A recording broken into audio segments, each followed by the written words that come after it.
Good morning, everyone. Welcome to the ITPS I'm for Fun podcast with Dennis Speigel. I'm Pam Westerman with ITPS, and we're happy that you joined us today.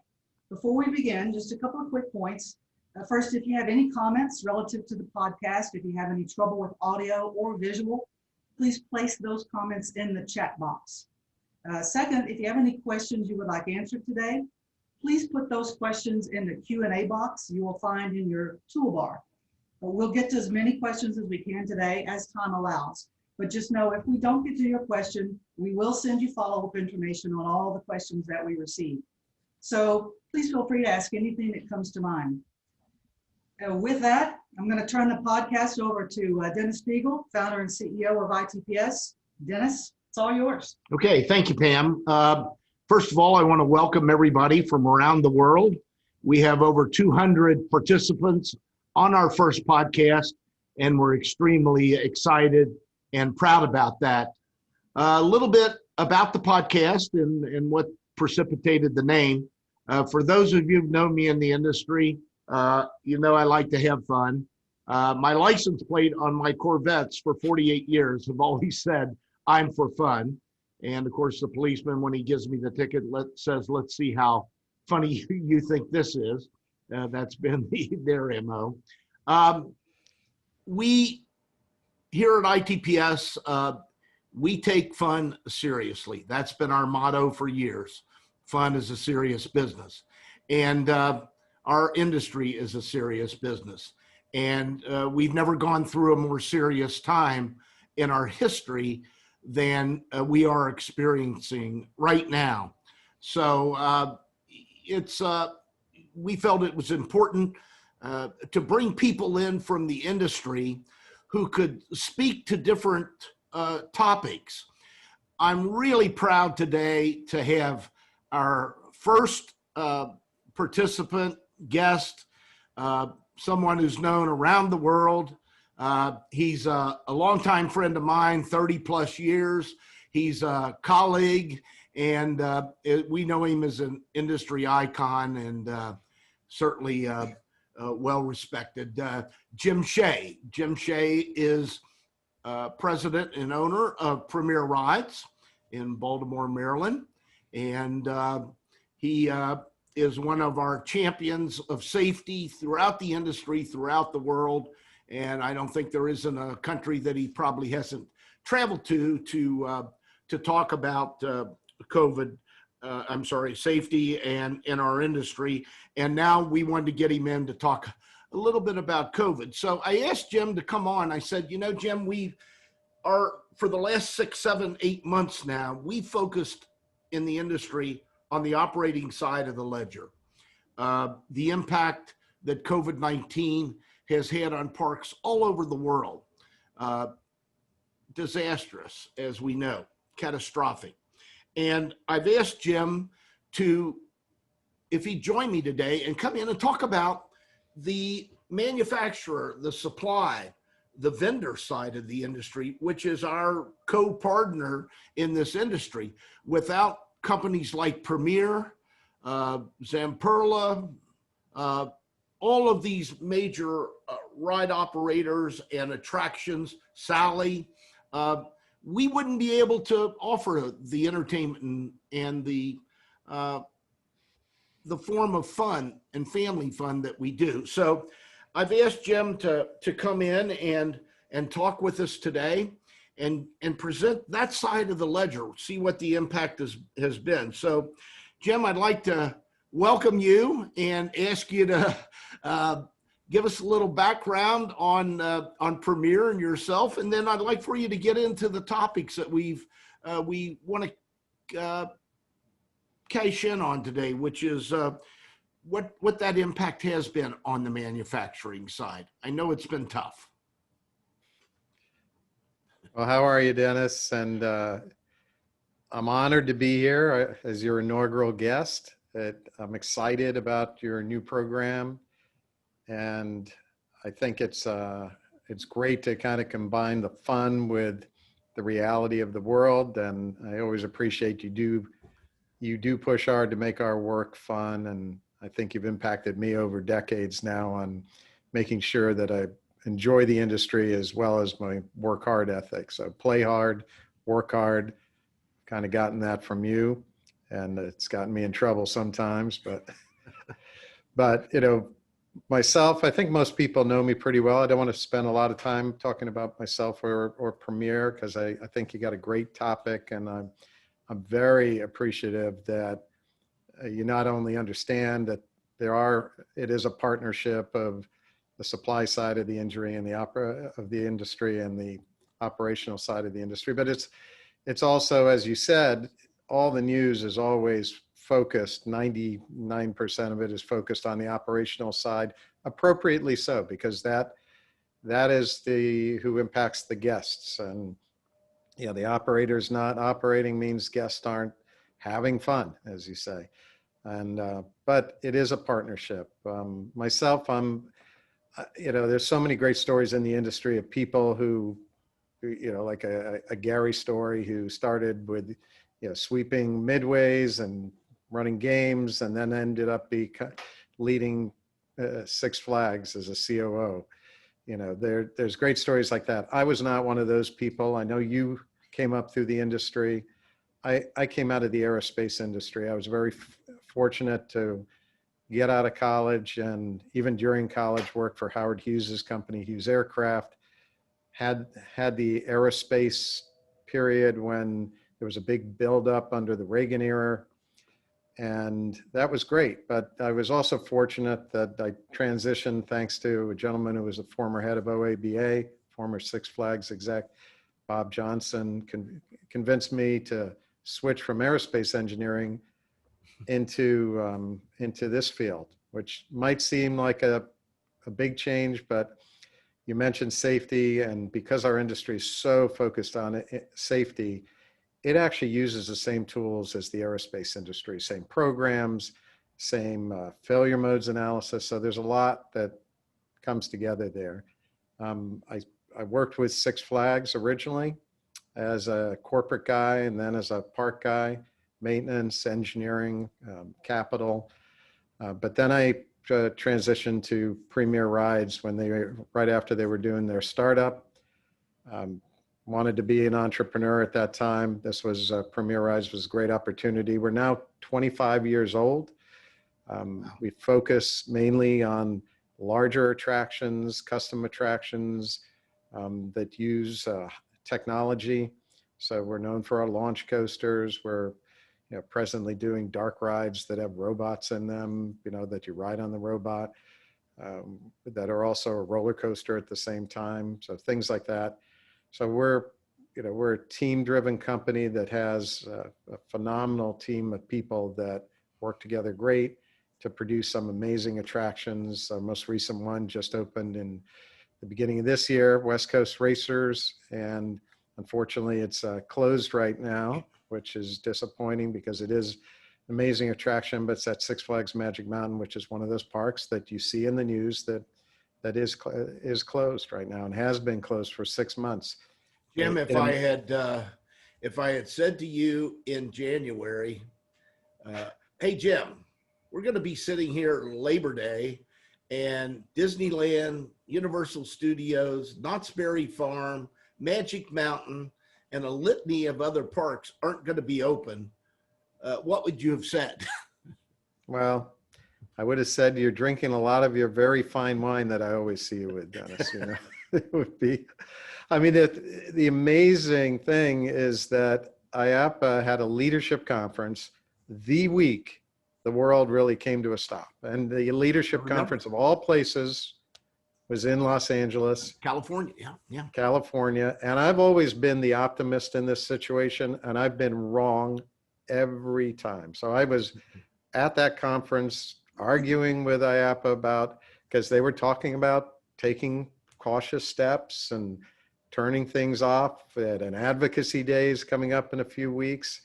I was begging them to have that because we have a big impact when we go to Congress and we talk to Congress about our industry. They were talking about the Macau show and possibly canceling that, and I actually made that decision that week. But and that week we went to Disneyland as a group. right, like a day or two after they shut the park, we went to Universal Hollywood, gracefully got invited there at the last moment by Universal, which was wonderful.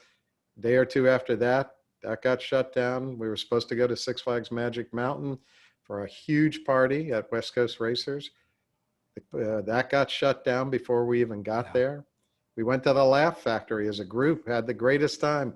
We had a social distancing at the Laugh Factory of probably 6 inches, maybe 6 inches. If anyone's been to the Laugh Factory, they crowd everyone together. So we were sitting, a lot of the people on that event squeezed into the Laugh Factory. That closed down a few days later. So, and to think about it from a business standpoint, people then that week were talking about, well, we're going to shut down, but you could still, if you looked, you could buy tickets for like Universal and Disney I remember the date, April 17th, right away. And so it seemed like a short-term thing. Yeah. But 6 months later, here we are. Well, that's a good segue, because I wanted to ask you about the last 6 months and what changes have you've seen made both at Premier, throughout the industry, staffing changes, customer orders, resources, certifications, just the long-range planning. Towards the end of the podcast, I want to talk a little bit about the cancellation of the IAAPA and what the impact we think will be, and short-term, long-term. But for right now, if you could just kind of give us an overview. I know you've talked to a lot of your friends, supply friends, your competitors, but friends in the industry, and it'd be great for you to give us an overview of what their pain threshold is, what their level has been, and give us the good, the bad, and the ugly. I mean, because it's all not rosy. And you are the eternal optimist. I know that. I've known that for years, and it's wonderful. So let us hear from you. Let all of our people listening in and watching know what it's like for the manufacturers and supply side. Well, it has been, and I've talked to a lot of the suppliers, and suppliers tend to be very optimistic. I'm not just optimistic, but you got a guy like John Wood, and he sings Christmas songs the day IAPA Expo opens. John's with us this morning. Hey, John. Well, I'm glad he's here. But he is the eternal optimist. But we're all optimistic. It is a very difficult time for the suppliers, and it's simple math that if you have your customers, our customers are not the guests. Eventually they are, but our customers are these amazing operators who provide lifetime memories all over the world to millions and millions of people. So if our customers are the operators have business results that you put them out, Dennis, these business results are they're doing 10% of their normal business, 15% of their normal business. They're taking on, massive debt loads in order to be able to survive. They've all come up with, if I read the articles that come out in ITPS on a daily basis, I mean, this is a lesson in survival from the operator standpoint, with all the funding mechanisms that they're using to stay alive. But the math is what happens if, number one, if you've got revenue levels at 10 to 15%, the last thing you're thinking about, and the last thing you should think about, is what are our next big capital projects going to be? Or even what are our next small capital projects going to be? One of the CEOs told me on a call that, a number of people in the industry were on, that CEO said, if anyone thinks there are going to be buying decisions in the next year, maybe 2 years, maybe more, they're not thinking properly, because, we're going to take every single penny that we make to put it towards debt service, because we've got massive loans. And, a lot of these loans, there's people we know who've taken on some loans from companies like Jefferies at 13%. Yeah. 13%. Well, we've seen for months that the big five, they've all gone out to raise, as you indicated. Mhm. And the cash burn, we've never seen a cash burn like this in our Stunning. industry ever. It's I'm stunning. only talking about the US. And if you look at Six Flags and Cedar Fair, I mean, they were saying in their reports they were burning 25 to 35 million a month. Disney was burning at one time 125 million a week. SeaWorld, all of the big operators. So never have we ever seen a stop of income in the middle of the season. Yeah, and you've got the European parks. I've read articles on Efteling's cash burn, Liseberg's cash burn. I mean, you've got these great parks in Sweden that can do an amazing job of social distancing, controlling their guests better than any public area, and they're not allowed to open. Same with New York State, which is being treated Right. pretty unfairly, I think. But for the suppliers, that is a flow down situation that, as optimistic as you want to be, you also have to be realistic. And the realistic viewpoint is in 2019 and the years before that, what you had is a big buildup within the manufacturing supplier base. And this isn't just rides. This is whatever products have to be delivered to the parks, everybody. Yeah. And they naturally built themselves up because the theme parks were doing great. Our industry was doing phenomenal. We were just kicking it. And now you have a situation where you have an almost instantaneous downturn of maybe 80%, 90%. And that is going to flow down to the suppliers. The suppliers will survive, or I'm sorry, the operators. The operators are going to survive as any way they can. And, the stories are brutal that you read out there about, layoffs and all this going on. What about in your relationships with the operators? Please don't name names, but I'm sure there has been a slowdown in the payment programs and the work that you had on board. And I'm sure that's the same for everybody. Intamin, Cavu, everybody that's out there, I'm sure have to sit down with the operators and say, hey guys, we understand your position, but you understand our position. It's kind of like landlords and renters in businesses who there wasn't any business. They couldn't pay the landlord, but the landlord still had to pay the bank. Kind of give us a little bit of focus on what you've gone through with some of the operating side and what the reaction's been from them. Well, I will tell you this, the supplier side of the industry are not the landlords. We're the tenants. Okay. Okay. I get it. To make that clear, even, and with IAPA, and we can talk about IAPA later, but it's the same thing. We're not the landlords of IAPA, we're the tenants of IAPA.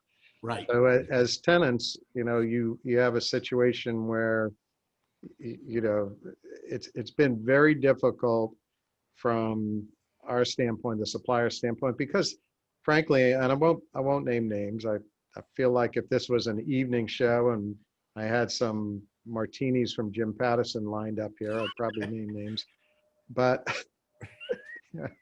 where is that martini right now? Yeah.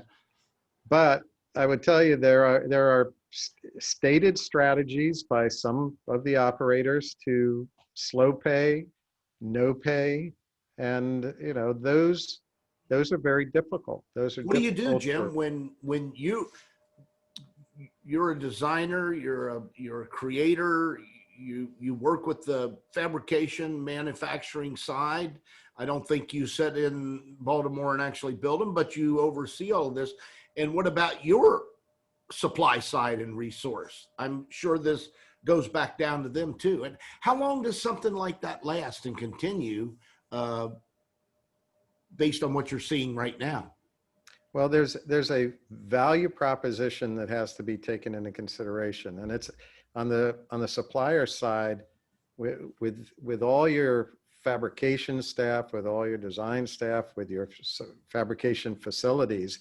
Mm-hmm. The one thing that we're all focused on, all the suppliers, is if you're not shutting down for good, You want to be in a position to be ready when things come back. And there are people among us that, you know, everyone knows Dick Chance. Dick Chance walks around with a flag that says vaccine on it, because his thinking is the vaccine, when it comes, whenever it comes, whether you believe it's a month from now or you believe it's 6 months from now, when it comes, you know, there are people that believe that that is going to be the trigger that brings it back. And if you want to continue in this industry, you have to have your company ready to continue. Personally, I would tell you our company has, because of my optimism, I've had to redo budgeting now. I think we did our 6th round of budgeting at our company, looking at forecasting, and we're forecasting an kind of an 18-month, maybe in another month we might look at 24 months, but right now we've done 18-month look forward on a survival plan. Is Randy still alive? Yeah, I'm very fortunate. I think people like John Wood, they know, you know, they know our CFO, Randy Schmidt.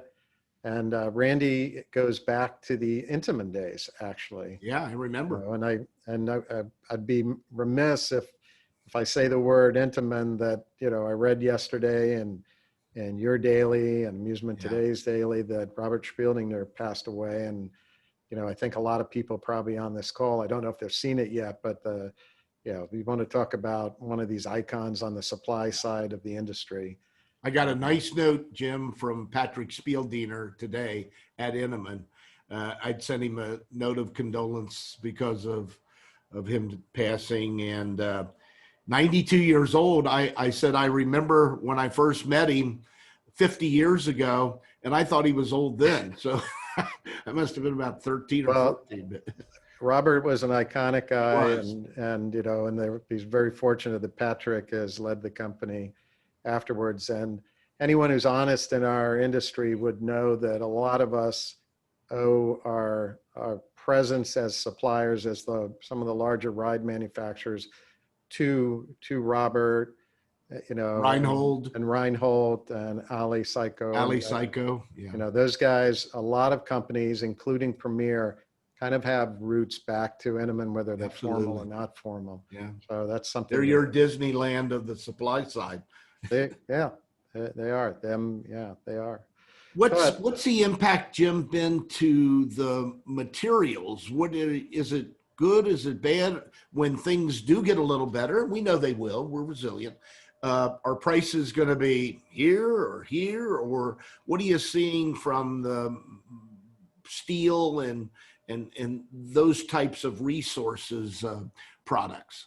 Well, actually, you know, if there was any good, and you talked about good and bad, and you know, the few good areas to look at is that because of supply and demand, materials right now are lower. So the steel material costs are lower, and because of that, pricing tends to be right now. We're holding prices that were like a year or 2 years ago right now. Really? So we have a project that is just going into fabrication, and because of that, the pricing on that project was actually, it was a better price, you know, and it's specifically because, yeah, as you said, the material prices are lower. So are operators willing to, when you sit down with them, they have to keep planning and creating. We know that. We see what Universal's doing in Florida. They didn't, Tom Merriman didn't stop Beijing, and Universal kept that moving. We saw Legoland up in Goshen, New York. Well, they had to stop it. They're back at work now and getting ready. So, and we know there was a lot of new product, new ideas, creativity in the pipeline. Do you see the operators stopping that now, or are they sitting down with you at the table and saying, hey, look, we may not be able to buy today, but we've still got to talk to you? And I guess, what are they saying? And how long do you think it's going to take to repack that pipe that we saw packed from the Middle East and China for so many years, well over a decade? Well, from sitting down with the operators, I mean, they are, this is a crisis beyond anything they've dealt with, and the suppliers need to be respectful of that. There's been some efforts to connect suppliers and buyers, and those really haven't been that successful for good reason. I don't think any supplier should complain if the operators aren't showing up to events or online events, online trade shows. Right now, the operators need to survive. And Yeah. Having worked at Six Flags in the corporate office and seeing that environment, and these businesses, whether it's a family business like Knoebels, or whether it's a Six Flags park or a SeaWorld park, I mean, they have some amazing intricate business models, and every element of them right now is affected. Every element of those models. So the idea of sitting down with buyers, we are being very respectful. I know other suppliers are being very respectful. Can you have discussions? There's discussions. Yes, you can, because we naturally have ways that we intersect. Sure. But there are other things for suppliers to be really focused on. I would tell you from the ride supplier side, there are a lot of things that the operators can lean on the ride suppliers to help with. I keep reading about significant cuts in staffing at the operators. Well, if there's cuts in maintenance, in the off season when maintenance needs to be done, a lot of the ride suppliers can instantly become, maintenance support facilities. They can do. Yeah. We've done vehicle rehabs for a lot of the big guys. Other companies do rehabs. So that is like baseline maintenance. So the ride suppliers can be helped by the operators if the operators need baseline maintenance. And I think that should be considered. The operators want the ride suppliers to be around when things come back. My thought is that talking with the operators is, they really don't want to think about big projects. Some of them will. Some of them who have bigger staffs will always have some people that focus on that. But the companies that run lean and mean, they want to figure out next year. And, I don't know what your predictions are, Dennis, for next year, but I'm being told by the operators, they're certainly not budgeting for 2019 numbers, either next year or the year after. Really, Jim, we do a lot of research, as you know. We talk to everybody in the industry, and I don't want to be the doomsayer. I try to be practical and the pragmatist about this, but we really see this carrying into 2022. We certainly believe that once the vaccine, like Dick, gets in, people, yes, wave the flag. They're gonna come back, and we know they do. But we have never, the word I use, and it's not my favorite word, is fear. We've never seen fear in the public's eyes and reactions like we have this summer. They're just, at this point, they're not ready to come back.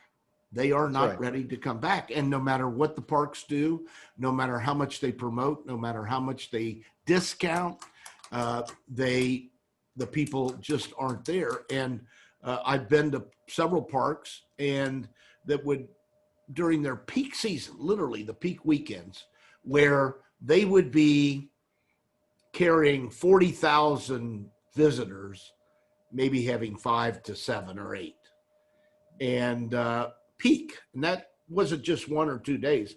That was weekends of that. And we've had our team out canvassing and looking at other parks, and it's the same all over. So to answer your question, my thought is it'll be 2022 before we at least get the numbers back that we saw pre-19. Yeah, and that's a challenge, because the good news, again, the little bit of good news is that, the businesses had built up, and when the shut-off occurred, a lot of companies like Premier we've got a lot of projects that were in process. Yeah. And those projects now fall into different categories. It's no secret that, we have a big project with SeaWorld that's down in Orlando. Yeah. That project, SeaWorld made a decision that You actually backed that decision. I saw that in writing, that they made a decision not to open that attraction. So there are attractions that were going to open in 20 that will now open in 21, which obviously shifts forward capital acquisition. Then there are projects that were ongoing that have been stopped, and that reminds me of back to those Dubai, the Dubai days of 2008 to 2010, or those days when, the New Jersey Mall, which American Dream was finally opening, maybe this week or last week, starting to October 1, the rides, that was opening, that was 30 days from opening in 2009. And a lot of people had rides going into that back then, and all those stopped. So there are projects that have stopped. There's projects that have been delayed, but a number of manufacturers are in good shape for a period of time because they did have work in progress. Now the issue becomes our work is a cyclical nature, and we have to feed the different elements of our company. So a ride company, we have a design team. They always have to be designing what's happening in 3 years or so. So that's the end of the business that gets stopped, is a lot of the design work.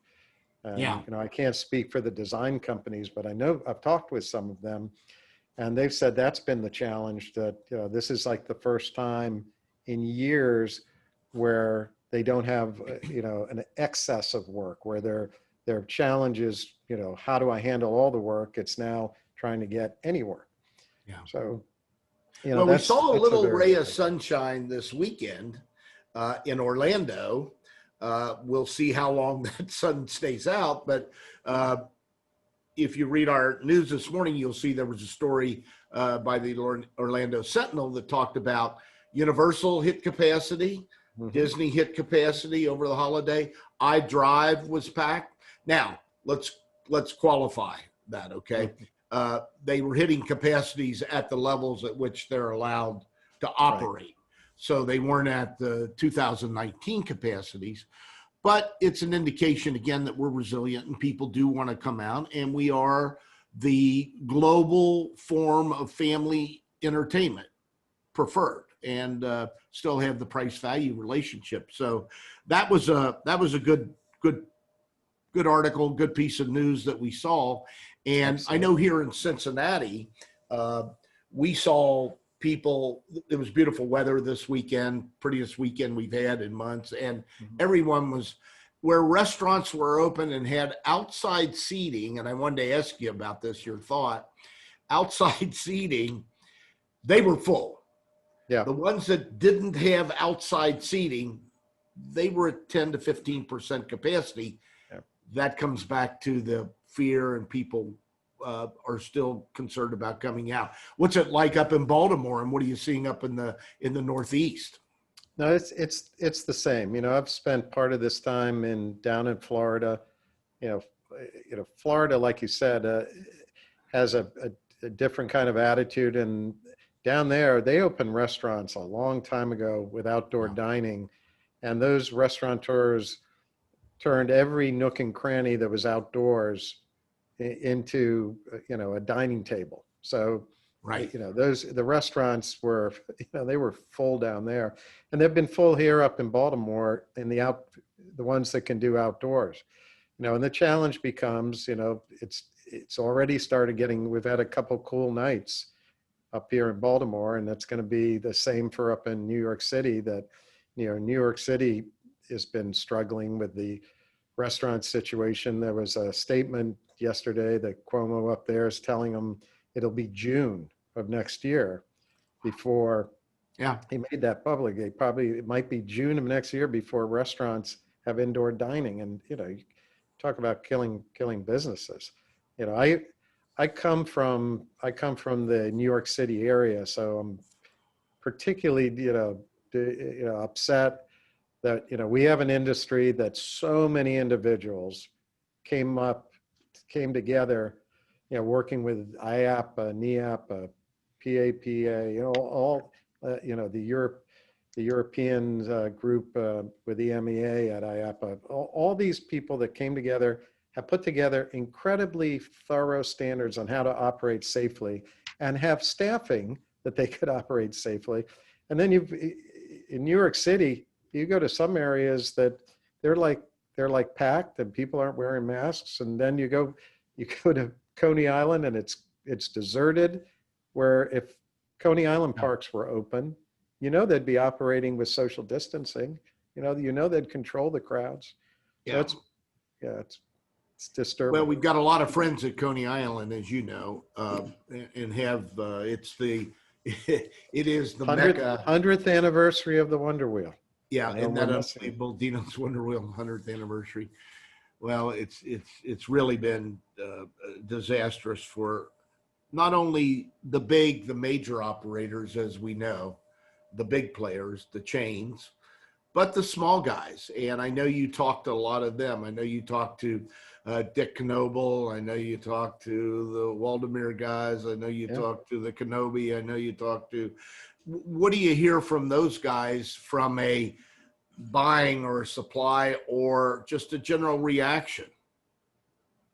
Well, Pennsylvania's had a tough year. It took them a while to get permission to open. And then I think it was the same situation that, people just weren't ready to go with masks into the park and just didn't want to deal with that. And so, I'm on all those calls, the PAPA calls, and people were very transparent on what the numbers were, and the numbers were the same numbers we've talked about. And those parks are, when you sell a product, to even a Kennywood Park or an Idlewild or a Knoebel's Park, you have to find a way to make that, financially justified. I mean, they don't have large budgets that they can throw at capital. So the idea of selling attractions to them right now is I think very slim, is to be honest. And that's what makes it tough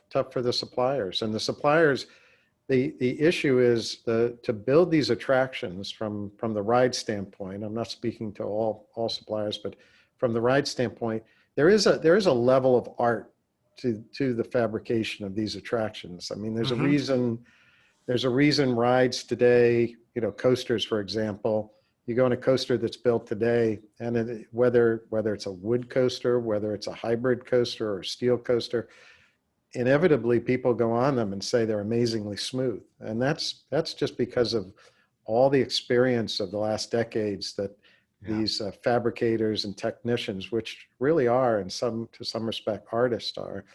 And the last thing you want to happen is have that base of expertise leave the industry. And that's where we're at right now, because there are other industries that frankly are doing well. I mean, there are engineers that are leaving the ride business. They're going into the military side of the business because of the economy, because government jobs right now are a good position to be in. They're hiring at Northrop. They're hiring at Lockheed. They're hiring at NASA, SpaceX. They're hiring there. Hey, I remember in '96 when the U.S. Navy came to Kings Island to visit your Flight of Fear to see if they could learn something for their, I believe it was their launch system off their aircraft carriers. It got built. It actually got built. Did it really? I didn't know that. Yeah, Premier had an involvement in that, and I remember it did get built. It's on the new carrier. It's on the new carrier now. But I remember that. But when I left the military aerospace field to go into entertainment, that was at the end of the Reagan era when they were, the budgets were going down for development. Now you have a situation where, like the U.S. here, so as far as U.S. ride suppliers, the military budgets are going up, so that pulls talented people out of our industry. That is my biggest concern is, on the supplier side, is we lose the talent, the fabrication talent, the welding talent, the machinist talent. It's hard to replace that, especially, with the way younger people are. It's not, you can make in the US, you can make $100,000 welding. If you work overtime, you can make $100,000 being a technician at one of the destination resorts. But, you know, younger people go into other careers than that. So to lose people, whether they're technicians working at parks, but you know, from my heart, I'm concerned about losing all of the Take a suppliers. second, Tim, if you will, because we were reviewing our list of participants, okay? I'm going to shoot Sarah. Turn around and look behind you. We'll talk about that later. We've looked at our group, and we've got some budding geniuses, young people in college, universities, and even high schools who love our business. They follow us through different ACE and a lot of different groups, and they're on the podcast this morning. And one of them sent in a question, and what they want to know, Pam, with they were asking what advice you might have for students that want to start their careers in the supply side of the industry. they want to know what advice you would give for students starting on the supply design side of the industry. Well, you know, I'm actually the chairman of the IAPA Foundation, and you know, we have a mission of bringing young people into the industry. So I have to caution myself not to say don't. No, we've done well.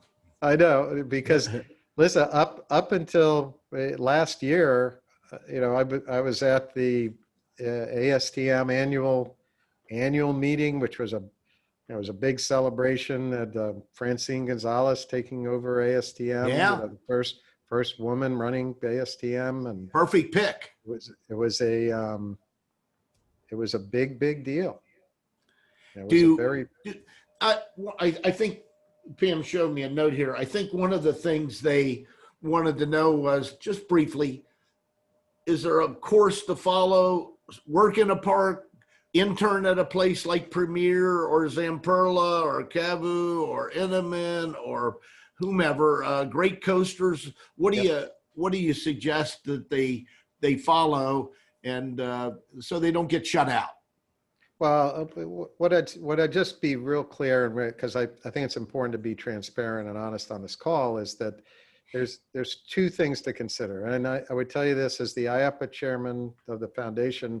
I was told on one of my last calls by a very senior member of the foundation board of directors that we need to focus more on the hundreds of thousands of people who have lost their jobs, including a lot of supplier people. Absolutely. To get those people back to their jobs. That should be our number one focus. And I agree with that. And, you know, but, you know, we need to get those people back. That's the talent I'm worried about losing. But it's a true statement. You never forget the younger generation coming in. And then I brought up ASTM because they've done an amazing job of bringing young people into our industry, along with IAPA doing their ambassador programs and such. But if you're a younger person, you want to get into the industry, know that it's going to be tough for the next few years. You got to want to be fair. There were a lot of people that were at that ASTM meeting that had job offers. I took a picture with a half a dozen interns from Premier. We were planning on hiring some. All of them got job offers from major companies, destination resort companies. Wow. You know, the big ones. And there were a lot of other people at that ASTM meeting that had been offered jobs. All of those jobs disappeared. Every intern I know who had a job offer that was a permanent job offer and a job offer as an intern, those disappeared. Hopefully within the next year or so, those opportunities come back. If you're, you know, I always say, if you're young, be bold. You know, don't worry about, you know, rejection. Don't worry about trying something that doesn't work. So you should try and become an intern. You know, well, we have to fill the bench. It's like the NBA, the NFL. You gotta have the main bench filled back up. But yeah, but it's always important to have the backups come up. And that's right. so, you know, I don't know who's going to be doing interns. I'll be honest. We stopped our internship program for this semester. Yeah, a lot of people have, I've heard. Yeah, A lot of people have. I don't know if Great Coasters has a phenomenal internship program. I'm not sure if Claire's we doing stopped it. ours here, Jim, for at least 6 months, maybe Yep. maybe a year. Yeah, But same way. that's one of the things you can go to ASTM meetings if you want to get into the supply side. All the suppliers are there. They're Oop, lost Jim there for a second. You froze up on me, Jim.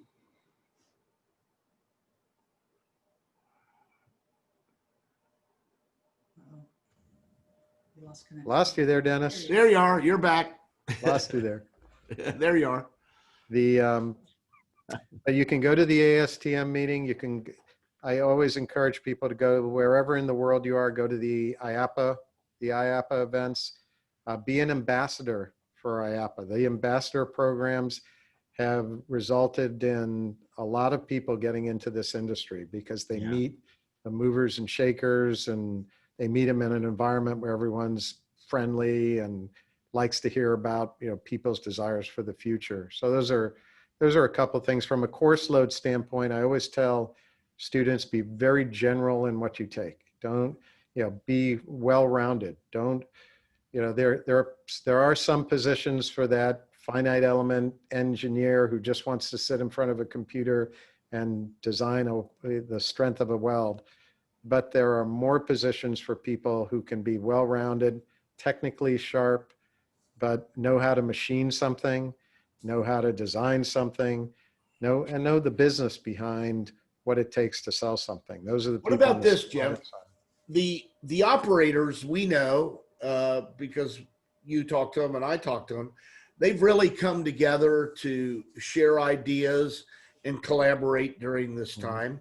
Has the supply manufacturing side made any overtures towards, hey, let's get together? We can't do it at IAPA. We're going to talk about that in a minute. But has there been any crosstalk via the social medias or the internet to talk about, hey, I'm doing this, or you doing that? And second part of that question is, do you think there'll be any diversification and consolidation? Do you maybe see, again, name names, but any manufacturers coming together, maybe working together? Parks are always looking for new parks to buy. Are manufacturers looking for collaboration to grow and build and become larger?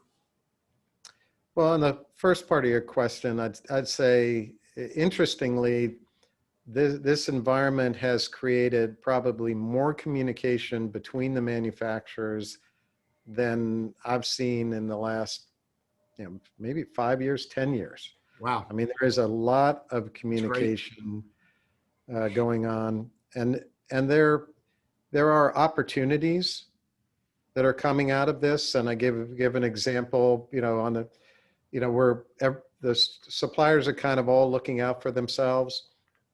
I give a simple example from my standpoint. I got a call from a theme park group that said, hey, we can't travel to Canada. And, do you have people up in Canada? We need inspectors. We normally inspect our own stuff, but we need inspectors. And I knew a IAPA member group that was up in Canada that does inspections. So got them connected. They were so grateful because they do a lot of the shows and the traveling shows, and the traveling shows. I think I may know that company. So you might know the company. And so, that's an example where it works. We're helping out on doing some work for example, if you have a European supplier who sent a ride over here, and maybe they can't get over here, or maybe it's vice versa, we can't get over there. Yeah. We're helping, we're offering our services and helping provide a support element for another, normally a competitor.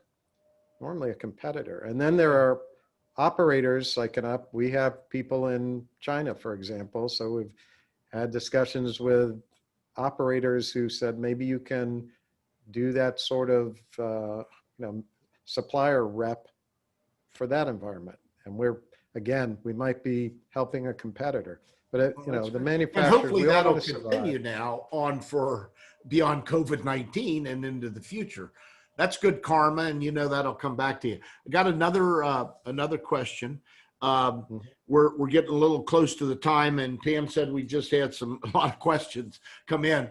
But before we get to the questions, we here comes how come you get something to eat? Well, it's funny. We put this second poster she put up. There's a different, the first one had all the well-known actors and actresses, but this one actually seems to show the real star of the roller coaster movie, which was Dennis Speigel. That was a long time ago in a place far away. Now, That was it's interesting. 1977. On one of the podcasts, I'm going to tell the story, and I want you to come back in on that because you will enjoy it. Well, what was interesting, Dennis, is we put the poster up in our office, and somebody said, one of the engineers came up to me and said, "Is that Trump?" Looking at your picture. I thought it was Trump like a few years ago or something. I hope he's on furlough. Here's my next question. Dennis, real quickly, you asked one question about is there consolidation stuff? Yeah. There's a lot of discussions. There's going That'll be interesting. There are. I mean, you've covered, there's already been some mergers going on. You saw the Pixel story that came out. There are ride manufacturers that have, there's some that have openly gone out, which I'm surprised, and said we're for sale.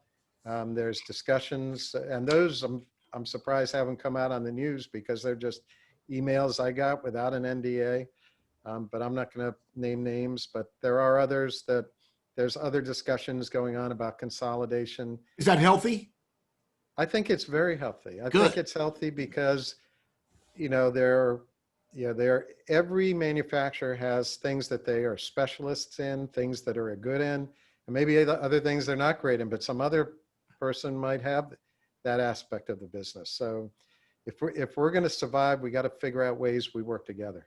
Yeah, it's a new era, new time, and as I said in one of my articles, we're certainly looking at opportunities. I'll tell you that. Good. Well, it's not just zero-based budgeting; it's zero-based planning and functioning. So you gotta go beyond the budget and get creative. Jim, I want to lead into another topic that we discussed at the top of the podcast, and that is all of the shows that have been canceled that you've missed. Sarah sent me a list, and I'm just going to read them, and then we'll end up with the big one. NIAPA, the New England, CAPA, the IAPA Advocacy Days, the TEA Summit, IAPA Latin America, and we've got a lot of our Latin America friends on. You can say hello to Elaine Baldacci and Renee Aziz and Marcelo Goodclass, Gerardo Artiega. There are a lot of people on from there. It's a lot of legends. Those are all legends. Yeah, exactly. At least in their mind. The EMA, Asia, Macau. And certainly there are a couple more actually. There's the Golden Tickets. We missed that. What a great event Gary throws every year.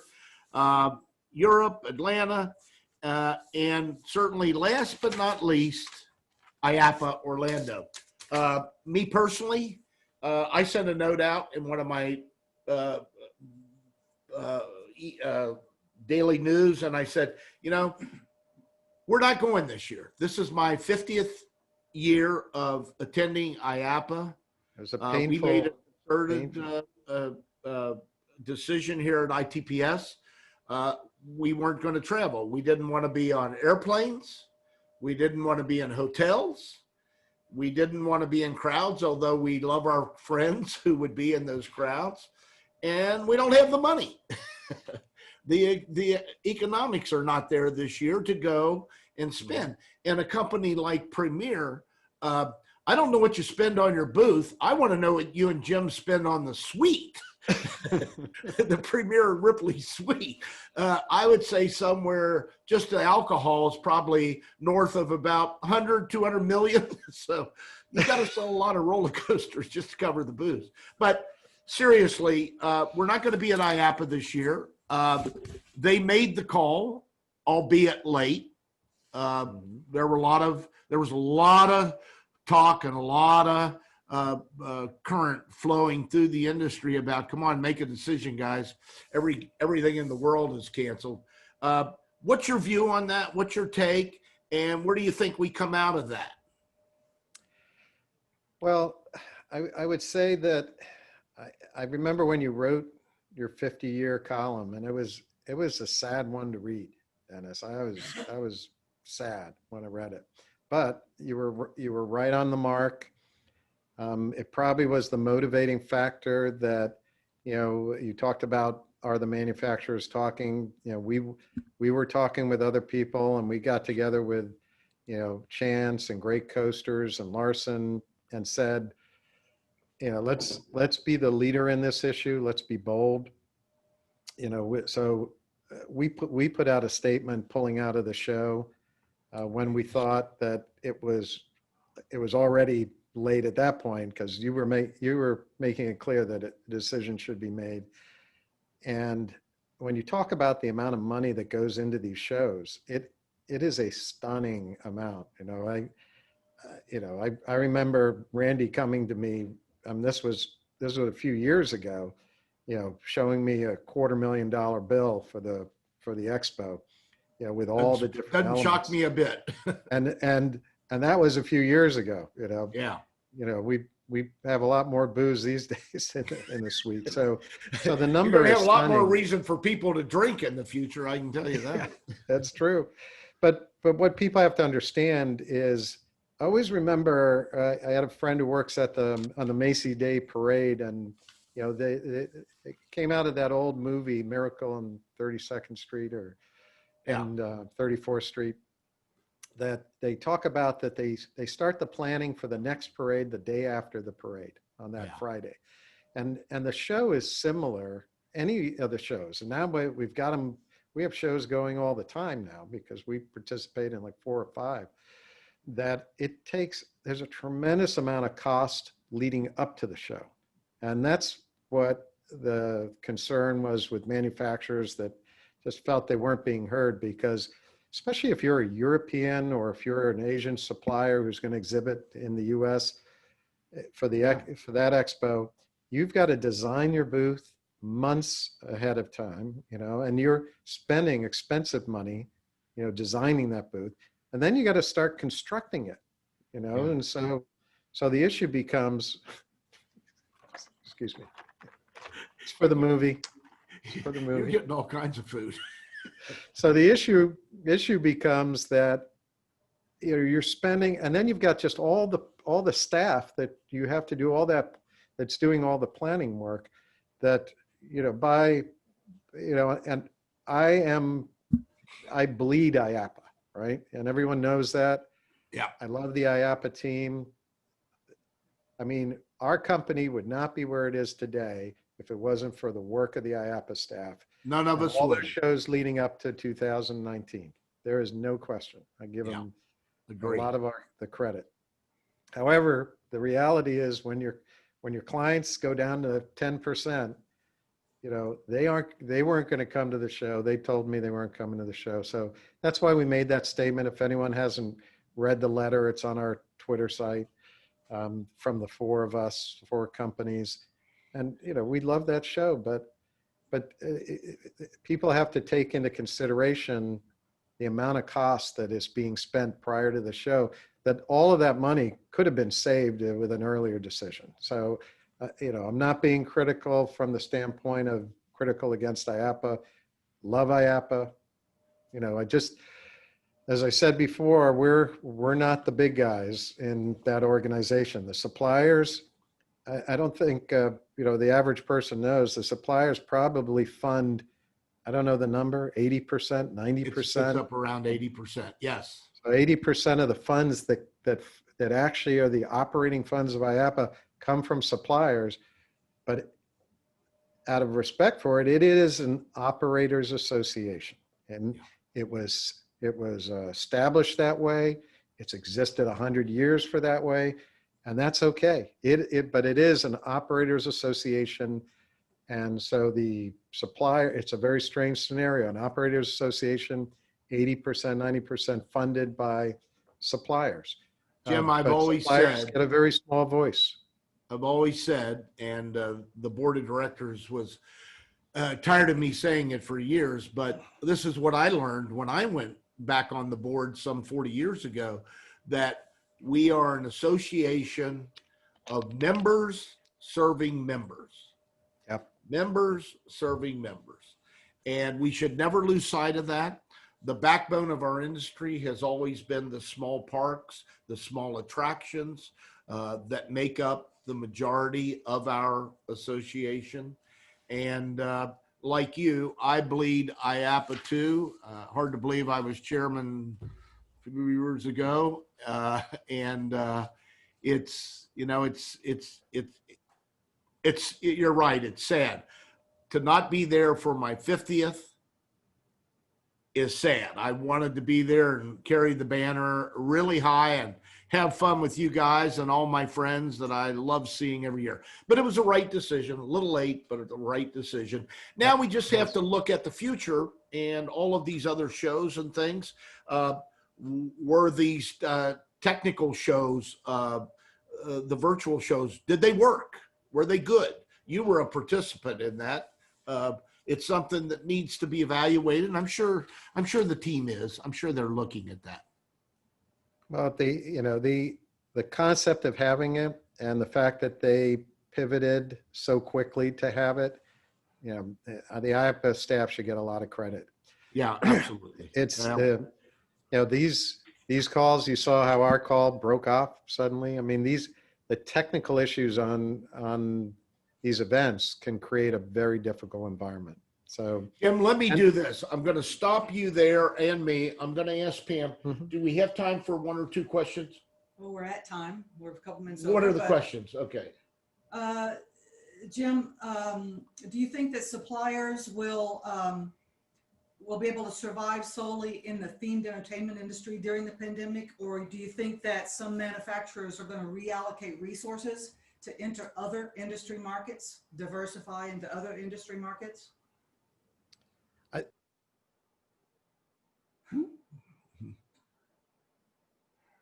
We lost you, Jim. We lost signal. That was pretty good. Only 2 signal losses. The question, is he coming back? Now, can I still be seen or heard? Yes. Okay. We're still on. We're still We're on. still live. So, Jim, Sarah must have not paid the bill, or they were tired of looking at roller coaster in the background. I'm going to do this. We're going to cut off here. I just want to say thank you to everyone. We're well over 250 people now on the podcast for our inaugural podcast. And I just want to say we've got an exciting lineup of people coming who have agreed to participate, like Jim Seay has. We've got Keith James, CEO of JRA. We got Renee Aziz, president and owner of Grupo Divertido. We've got Rick Hunter, chairman and CEO of ProSlide Technology. Jane Cooper, president and CEO of Hershon Family Entertainment. Elaine Baldacci, president and owner of Wet n Wild Brazil, and about 5 or 6 more that I won't put out there now, but will be. Hopefully you enjoyed it. Hopefully you were stimulated and got some answers. We will put out information on the podcast here shortly. And I just want to say, I think Jim's coming back on. I see his name. There he is. He's back. I was just kind of wrapping it up, Jim, because I didn't know if Sarah paid the bill. I don't know. But I was just thanking everybody. I gave the list of the next 8 participants who are going to sit in Great your list. chair. Great list. And I want to thank you, Jim, so much for being the inaugural guest on the I'm for Fun podcast. Great job. Very honored, Dennis. Yeah, and let me just say to everybody out there, you know, I always say this at the end of my speeches wherever I am in the world, that we work in a great industry. We don't put smoke in the airs. We don't pollute the rivers. At the end of the day, what do we really do? We put smiles on people's faces. And what can be better than that? And we create memories for them. So, Jim, thank you so much. Sarah, the Premier team, thank you very much this was a lot of work getting this thing together. Would you put Sarah in there where I could see her just for a second before we say goodbye? Dennis, make sure everybody knows this movie's a great one to watch during this pandemic. I don't even think you can get it on Netflix anymore. You can get it on Amazon, and it's 43 years ago to this week, I think. 43 years. It feels like about 73 years. And you were a park president in the movie. I was the reason they gave me the job in the movie, I had 6 speaking parts. They asked me for 2 months to do this. I said, no. They finally wouldn't leave me alone. I said, what is the line that I have to say to open up? And the director said, would somebody mind please telling me what's going on around here? I said, hell, I say that 50 times a day. That's simple. Look, I want to leave you with one thought. We're not here for a long time. We're here for a good time. Thank you very much. I'll talk to you guys later. Over and out. Thanks, everybody.